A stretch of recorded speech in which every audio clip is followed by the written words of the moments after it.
Pravi dober dan, dragi člani in članice, prijatelji Nove Slovenije, tukaj in tisti, ki nas poslušate doma.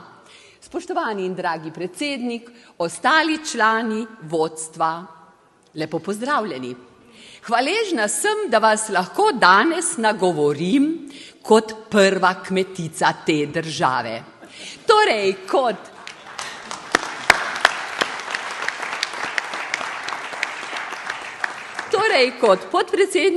podpredsednica stranke, predvsem pa kot predsednica odbora za kmetijstvo, gozdarstvo in prehrano v državnem zboru. Namreč v tem trenutku v tej državi ni veliko politikov, ki bi jih zanimalo kmetijstvo. Jaz pa kot predsednica enostavno nimam sogovornikov na vladni strani. Jih pač ne zanima.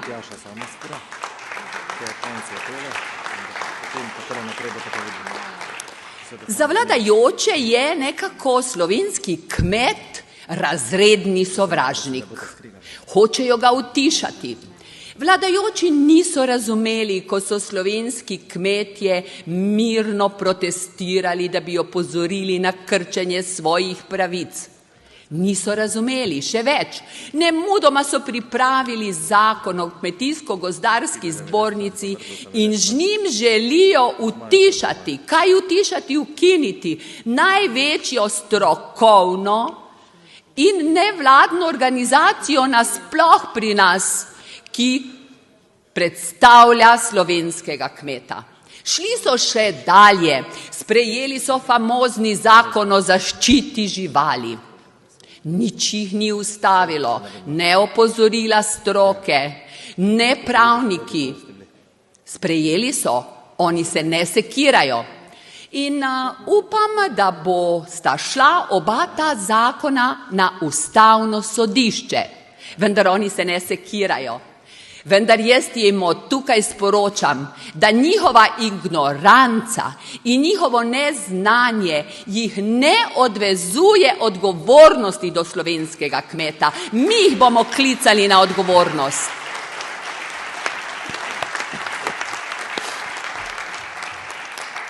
Ko je bil zakon o zaščiti živali sprejet, se je predsednik vlade skupaj z svojo Tino sliko objavil na Facebooku in se hvalil, da so zmagali. Veste, kaj je zmagalo? Zmagali so nevladniki nad stroko in nad razumom. Toda nišče nič. Torej, kot smo že ugotovili danes, kar so govorili moji predhodniki, ta vlada nima kompasa. Ona posluša tiste, ki na Facebooku oglašajo svoje pametne ideje. Veste, na Facebooku največkrat pišejo dame z nalakiranimi nohti. Vi pa veste, da se hrana ne pridela z lakiranimi nohti, temveč z trdim delom.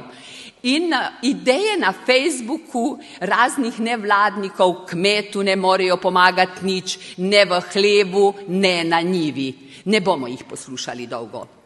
V NSi vidimo stvari drugače. Realno, pojdimo po vrsti. V Sloveniji imamo približno 68 000 aktivnih kmetij in vsako leto se žal njihovo število zmanjšuje. Slovenski kmet obdeluje približno samo 7 hektarjev zemlje. To ni dovolj, da bi preživela ena sama družina. Za primerjavo, povprečje v Evropski uniji je kar 17,4% hektarjev.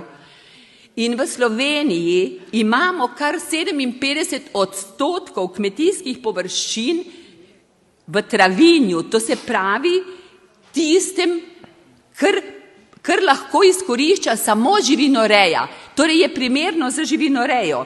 Ampak pazite, živinoreja ogroža okolje in zaradi tega, da rešimo svet tukaj v majhni Sloveniji, bomo mi Slovenci postali vegetarijanci. Se strinjate? Seveda ne. Še naprej bomo jedli svojo zdravo, kvalitetno slovensko hrano.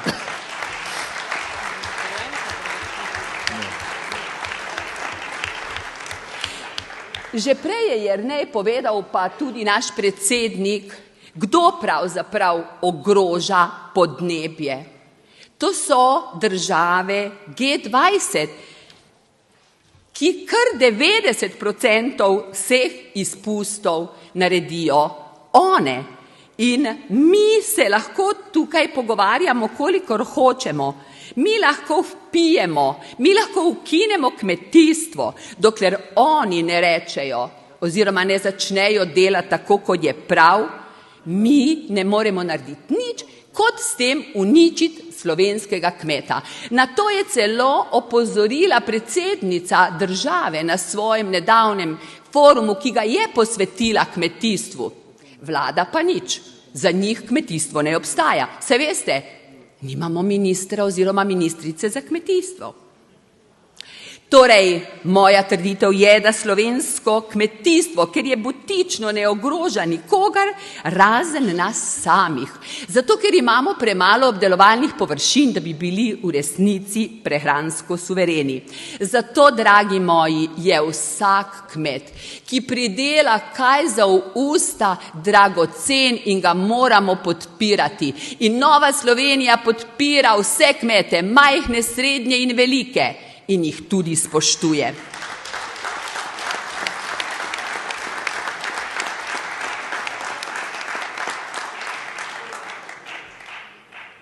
Res je, moramo priznati, da dan današnji lahko v trgovini kupimo vse, kar želimo za na krožnik. Toda kako bo jutri? Vi veste, da imamo v svetu polno konfliktov, da se lahko zelo hitro nabavne poti prekinejo. Poleg tega vam moram povedati, ker sem bila sama presenečena, da je Slovenija rekorderka po škodi na prebivalca zaradi vremena, torej zaradi ujm. Na to opozarja tudi klimatologinja Lučka Kajfež-Bogataj in celo kliče, da mora vlada nekaj ukreniti. Toda vlada ne sliši. Vlada je na Facebooku. Vlada sprejema škodljive zakone, ob tem pa ne more zaščititi slovenskega potrošnika, da bi organizirala učinkovit nadzor. Dragi moji, da bi vedeli, kaj jeste, od kod jeste, kako je prišlo na slovenske trgovske police, hrana, torej zelenjava. A se spomnite? Se spomnite breskev iz Srbije? Se spomnite sliv iz Poljske? Ne bi mi več jedli strupov, ki so jih odkrili tam notri. Vlada pa nič. Oziroma, naj bi zaradi tega zamenjala ministrico. Mi v Novi Sloveniji se zavedamo, da ima slovensko kmetijstvo omejene pridelovalne površine, a istočasno tako bogato kmetijsko in kulinarično tradicijo, da zaradi tega lahko dosežemo res visoko kakovost slehernega obroka, ki ga pojemo mi, naši starejši, predvsem pa naši otroci. In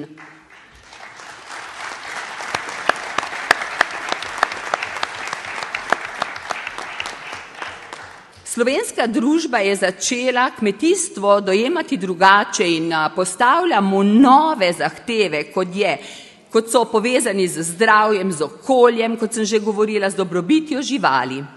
Sprejeti evropski in slovenski cilji za naprej v kmetijstvu so seveda trajnostno kmetijstvo, ki je ekonomsko učinkovito, okoljsko vzdržno in predvsem, dragi moji, socialno pravično. Pri tem mislim predvsem na ženske na podeželju in na mlade na podeželju. Temelj vse sprememb in razvoja torej so znanje. In Slovenija ima tudi na področju kmetijstva veliko znanja. Kaj potrebuje slovensko kmetijstvo? Mlade prevzemnike in konkretno podporo slovenske politike.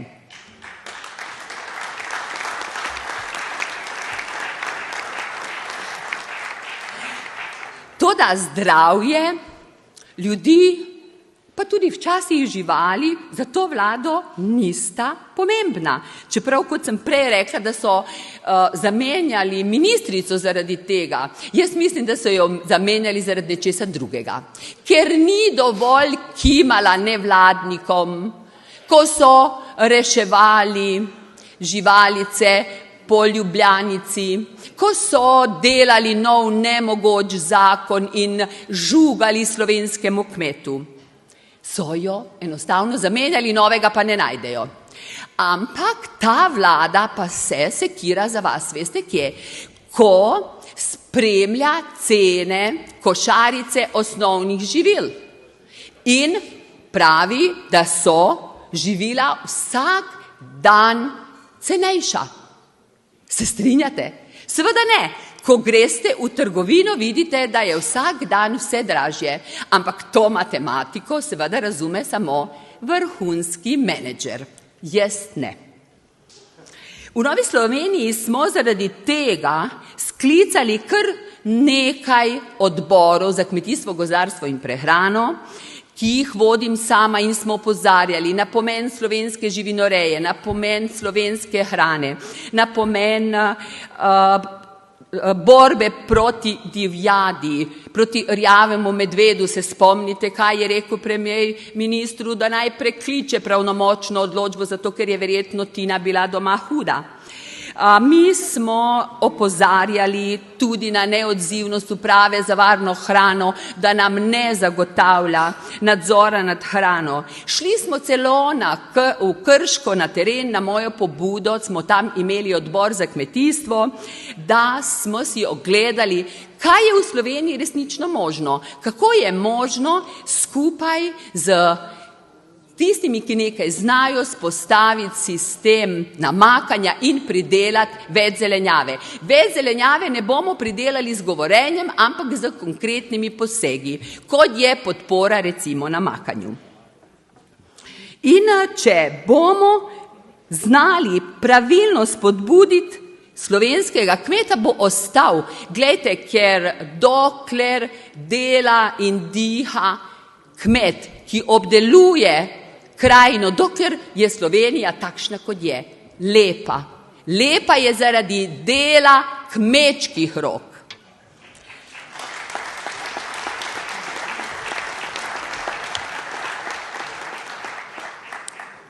V Novi Sloveniji gledamo tudi, kako naprej.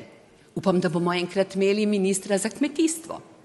Torej, mi se zavedamo, da je slovensko kmetijstvo pomembno odvisno od denarja iz Evropske unije. Zato je prav, da sodelujemo z njo. V zadnjih 2 desetletjih se je v slovensko kmetijstvo zlilo več kot 6 milijard evropskega denarja. In prav je, da tako ostane tudi naprej. Ampak moramo biti realni. V Sloveniji je kar 37% površin pod Naturo 2000. To je največ v Evropi. In predpisi Nature 2000 omejujejo kmetovanje. In tega ne smemo dovoliti. Krščanski demokrati podpiramo ohranitev podnebja in čiste narave, vendar ne na račun slovenskega kmeta oziroma doma pridelane prehrane, ker bomo lačni sedeli na klopci in opazovali žvrgolenje ptic in gledali metulje. Tega si ne želimo, je tako.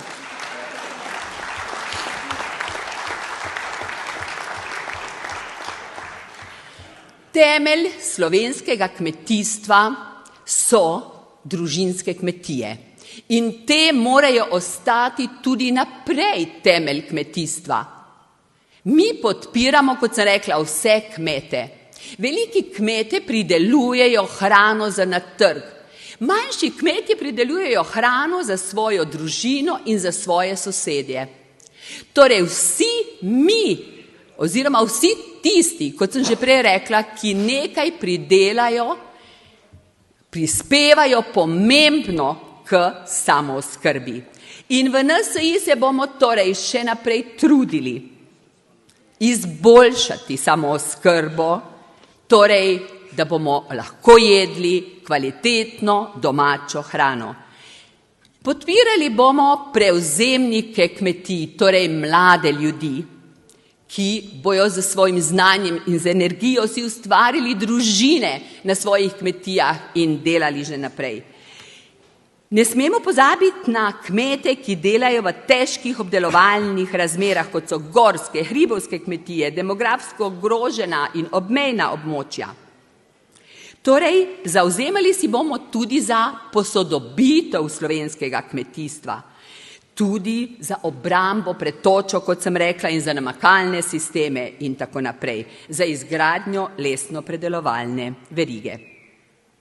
Ker stranka Slovenski krščanski demokrati razume in podpira slovenskega kmeta, ki je močno odvisen tudi od denarja iz Evropske unije.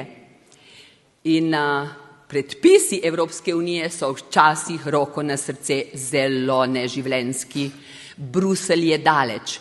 Zato, dragi moji, je zelo pomembno, da na naslednjih evropskih volitvah izvolimo čim več poslank oziroma poslancev Nove Slovenije, ki bo znala sredi Bruslja zagovarjati pomembnost in potrebnost za obstoj slovenskega kmeta. Torej, nalijmo si čistega vina tudi, kar se tiče zelene Evrope.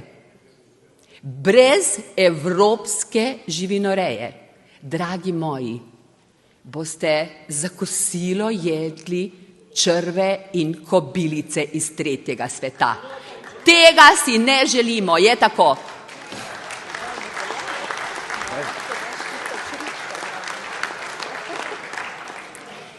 Krščanski demokrati smo hvaležni slovenskemu kmetu za njegovo delo in za pridelano hrano. Obljubljam vam v svojem imenu, dragi kmetje, in v imenu celega vodstva Nove Slovenije, mi bomo še naprej glas, vaš glas v slovenskem in v Evropskem parlamentu. Bog živi slovenskega kmeta in slovensko podeželje.